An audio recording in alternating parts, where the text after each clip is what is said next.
Bom dia, boa tarde, boa noite, independentemente do tempo em que estiver a ver o nosso vídeo.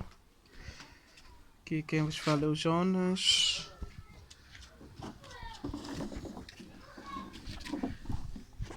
Olha só como é que tem sido a nossa fogueira. Estamos aqui a ferver o nosso carrilho, que é feijão e nhemba,